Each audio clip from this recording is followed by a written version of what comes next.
7.5 கோடி தங்கம் கொள்ளை, போலீசார் தனிப்படை அமைத்து கொள்ளையர்களுக்கு வலை. கிருஷ்ணகிரி மாவட்டம் ஓசூர் பாகலூர் சாலையில் உள்ள தனியார் நிதி நிறுவனத்தில் இன்று மர்ம நபர்கள் வாடிக்கையாளர்களுக்கு போல் புகுந்து துப்பாக்கி முனையில் 7.50 கோடி மதிப்பிலான தங்க நகைகள் திருடி சென்றனர். அவர்களை பிடிப்பதற்காக 10 தனிப்படை அமைத்திருப்பதாக கிருஷ்ணகிரி மாவட்ட எஸ்பி பண்டி கங்காதர் தெரிவித்துள்ளார். சம்பவம் நடந்த இடத்தில் ஆய்வு செய்த எஸ்பி பின்னர் பத்திரிகையாளர்களுக்கு பேட்டி அளித்தார். அவர் கூறியதாவது: கிருஷ்ணகிரி டிஸ்ட்ரிக்ட் உசூர் சப் டிவிஷனில் இன்றைக்கி காலையில் ஒரு ராபரி சம்பவம் நடந்திருக்கு. அந்த முத்தூட் ஃபைனான்ஸு அவருடைய ஷாப் இருக்குதுங்க, கோல்டு லோன் ஃபைனான்ஸ் ஷாப் இருக்குது. அதில் காலையில் ஒரு 10 மணி அளவில் ஒரு 6 பேர்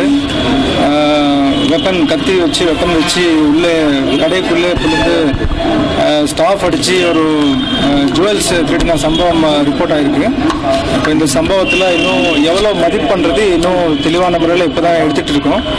அந்த அக்யூஸ்ட் அரெஸ்ட் பண்ணுறது சம்மந்தமாக 10 டீம்ஸ் ஆல்ரெடி அரேஞ்ச் பண்ணியிருக்கோம். 10 இன்ஸ்பெக்டர் தலைமையில் டீம்ஸ் எல்லாம் ஆர்கனைஸ் பண்ணியிருக்கோம். ஆல்ரெடி இன்ஃபர்மேஷன் பேஸ் படி இப்போது கர்நாடகாவுக்கு கூட ஒரு டீம் அனுப்பியிருக்கோம்.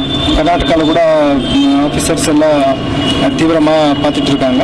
கட்டாயமாக இந்த கேஸு வித்தின் எவ்வளோ ஷார்ட்டாக முடியும் அவ்வளோ ஷார்ட்டாக நம்ம கண்டுபிடிச்சிடலாம். சார், வடமாடு கொள்ளையர்கள் இருக்காங்களா சார்? இப்போ பிரைமா பேசி நமக்கு கரெக்டாக தெரியல, பட் ஹிந்தியில் பேசுகிற மாதிரி சொல்கிறாங்க விக்டிம் சைடில். இப்போ அது இன்னும் வெரிஃபை பண்ணணும். அரெஸ்ட் பண்ணாதான் நமக்கு ஒரு கிளாரிட்டி வரும். இல்லை சார், இப்போ இவங்க கஸ்டமர் எல்லாம் வந்துகிட்டே இருக்கிறாங்க, எங்கள் நகைக்கு என்னாச்சு அப்படின்னு அவங்க இன்ஃபார்ம் பண்ணியிருக்காங்களா?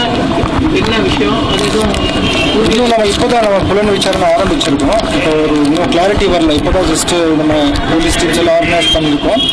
இன்னொரு ½ டே கழிச்சா நமக்கு ஒரு ஃபுல் டீட்டெயில்ஸ் கிளாரிட்டியாக வரும். கட்டாயமாக கண்டுபிடிச்சிடலாம் கேஸ்.